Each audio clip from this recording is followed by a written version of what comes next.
Selamat sore kepada Ibu dosen dan teman-teman. Saya Pelita Angel Manalu dari Prodi PGSD di Universitas Katolik Santo Thomas Medan, kelas D dengan nomor NPM 2009-10139. Dosen pengampu Ibu Replina Sinaga. Mata kuliah PPD atau Perkembangan Peserta Didik. Adapun judul besar presentasi saya yaitu perkembangan sosial pada masa anak-anak. Sebelum itu saya akan menjelaskan arti dari perkembangan sosial. Perkembangan sosial adalah pencapaian kematangan dalam hubungan sosial. Perkembangan sosial anak sangat dipengaruhi oleh proses perlakuan atau bimbingan orang tua terhadap anak dalam berbagai aspek kehidupan sosial atau norma-norma kehidupan bermasyarakat, serta mendorong dan memberikan contoh kepada anaknya bagaimana menerapkan norma-norma di dalam kehidupan sehari-hari. Perkembangan sosial dapat juga diartikan sebagai proses belajar untuk menyesuaikan diri terhadap norma-norma kelompok, moral, dan tradisi, meleburkan diri menjadi satu kesatuan dan saling berkomunikasi dan bekerja sama. Indikator perkembangan sosial anak. Berdasarkan standar tingkat pencapaian perkembangan sosial dalam Permendikbud nomor 137 tahun 2014 tentang Standar Nasional Pendidikan Anak Usia Dini, terdapat beberapa indikator. Berikut indikator tingkat pencapaian perkembangan sosial anak usia 5-6 tahun. 1. Bermain dengan teman sebaya. 2. Mengetahui perasaan temannya dan merespon secara wajar. 3. Berbagi dengan orang lain. Yang keempat, menghargai hak, pendapat, atau karya orang lain. Kelima, menggunakan cara yang diterima secara sosial dalam menyelesaikan masalah atau menggunakan pikiran untuk menyelesaikan masalah. Keenam, bersikap kooperatif dengan teman. Ketujuh, menunjukkan sikap toleran. Kedelapan, mengekspresikan emosi yang sesuai dengan kondisi yang ada atau senang, sedih, antusias, dan lain sebagainya. Kesembilan, mengenal tata krama dan sopan santun sesuai dengan nilai sosial budaya setempat. Dari beberapa indikator tersebut yang digunakan dalam penelitian ini yang dapat mengembangkan perkembangan sosial anak, diantaranya ada dua, yaitu 1. Bermain dengan teman sebaya. 2. Bersikap kooperatif dengan teman sebaya. Strategi perkembangan sosial pada anak usia dini.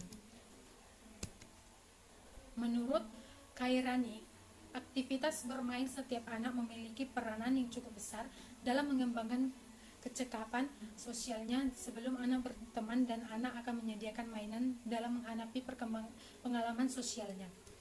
Khairani mengemukakan bahwa sikap yang perlu dikembangkan melalui kegiatan bermain antara lain adalah 1. Sikap sosial dalam proses cara bermain mendorong anak untuk meningkatkan pola berpikir egosentrisnya. Yang kedua, belajar berkomunikasi agar anak dapat bermain dengan baik bersama orang lain. Anak harus bisa mengerti sifat dan pergaulan teman-temannya. Ketiga, belajar mengorganisasi pada waktu anak bermain bersama orang lain. Anak juga berkesempatan belajar berorganisasi. Keempat, lebih menghargai orang lain daripada perbedaan-perbedaan. Kelima, menghargai harmoni dan kompromi. Lalu, faktor yang mempengaruhi perkembangan sosial anak usia dini. Faktor yang dapat mengganggu proses sosialisasi anak TK. Suwaitamu berpendapat bahwa ada dua faktor yang utama yang mempengaruhi perkembangan sosial anak, yaitu faktor lingkungan keluarga dari luar rumah atau luar keluarga. Faktor lingkungan keluarga. Keluarga merupakan kelompok sosial pertama dalam hidup sosial anak. Di antara faktor yang terkait dengan keluarga dan banyak yang berpengaruh terhadap perkembangan sosial anak adalah hal-hal yang berkaitan dengan 1. Status sosial ekonomi keluarga. 2. Kebutuhan keluarga. 3. Sikap dan kebiasaan orang tua. B. Faktor dari luar rumah. Faktor ini berpengalaman sosial awal di luar rumah, melengkapi pengalaman di dalam rumah, dan merupakan penentu yang penting bagi setiap sosial pola perilaku anak. Faktor penghambat perkembangan sosial anak prasekolah menurut Deliana. Tingkah laku agresif biasanya mulai tampak sejak usia 2 tahun, tetapi sampai usia 4 tahun, tingkah laku ini masih sering muncul terlihat dari seringnya anak TK saling menyerang secara fisik, misalnya mendorong, memukul, atau berkelahi.